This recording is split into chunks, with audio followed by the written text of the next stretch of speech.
Don't stop, because you'll get to. Oh, there's guys over here. And the crowd goes. Take down. Keep going, keep going. Oh man, I'm dead. I think we're good. I'm out. I'm rooting one Kelson. No way. Yeah. Oh, Rex. and I'm good. I'm out. Good night. Good night, guys. Hello guys, this is Joe from Idaho. Hey, I just wanted to show this game's in alpha right now from Visionary Realms. It's called Pantheon, Rise of the Fallen. It's really based, seems very similar to Everquest, where it's based off of kind of like a mud, and I really have missed that in the genre. It seems like we're missing that as a whole for MMOs. They're all kind of leaning towards WoW now, but I want to show some similarities of how Everquest was and how this is. I'm just really excited to see the class interdependence type game coming back. You can see the fighting style is really similar to EverQuest's. Here we have Thornfast. This I think is where the humans are the humans' main capital. So looks really good. Here, this totally reminds me of like Orc 1 or 2 or whatever in East Commonlands from EverQuest. You can see like a group pulling here, like pulling an orc over to the second group, and they're watching them. And then you'll see this orc prophet. I think that is the bar until the loot goes away, until it disappears or whatever, so someone hadn't looted. And they definitely have all the regular pieces so far in the game, it looks like. We got bankers. I did see on the forums that they're having kind of a vote for if they want an auction house or not. I'm kind of voting not to have an auction house, but I'm not sure. Basically, that could mess up the economy. I miss East Commonlands, where people are shouting out, trying to sell their goods or whatever. That was really a cool social interaction. But you can see they got armor vendors, weapon vendors as well. And then it'll also switch over here, and you can see that you're going to buy your abilities, like your spells and such, which is a little different for the wizard ability trainer. And then they have the skills trainer, which also looks like EverQuest, where you level each skill like objuration or whatever that one was. So it looks like they have named guys. That guy looked cool, had like a scythe and wings and stuff. I think he was a named character or NPC, so he totally got killed, and looks like you respawn at these nexus points, so that might take care of kind of the binding for melee and stuff from EverQuest. And of course they've added dancing. Gotta have dancing in your games.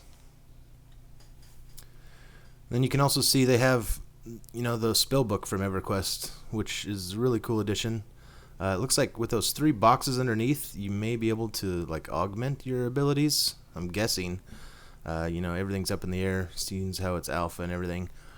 But they have cool spells similar. I think this guy's similar to like an enchanter, where he has like a mez, and also seems like he has fire and ice. So maybe it's like a type of wizard with some crowd control ability. And you can see during some of the fights that when you mez someone, it actually has a buff icon, or not a buff, but a debuff icon over their head, so you can tell who's mez and who's not.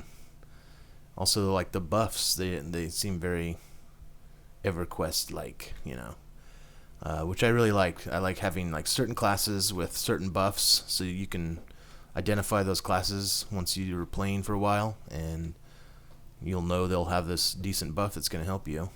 There you see the mez get popped on that guy, and you'll see some guy breaks the mez, just like EverQuest, where someone's making a mistake. I think Saladier doing an AoE fire spell totally wakes up that mezed character, which starts hitting the wizard / enchanter character. Nice mistake there, buddy. It's great to see a studio that's really passionate about how their game's going to turn out. They obviously want to have something that's entertaining for them and their friends, and I think that's more their main concern, is to have a good game that's going to really draw people in and help them, become better friends just because they're hanging out in this game world. And you can really see that in the streams that they put out. But you never know over time. Let's hope that they can keep on track and they don't get bogged down by any sort of corporate marketing or something. But as long as that doesn't occur, I think this is going to turn out to be a really social and a really enjoyable game for at least myself. I just don't think the MMOs these days have been doing that. They kind of just jumped on the bandwagon copying WoW all the time just because it was the most popular, but having that mud feel and that class interdependence, it's pretty major for your community. I was just showing that obviously this is going to have, it's not going to be completely open world. You're going to have zones. So this looks like we're zoning into a dungeon here.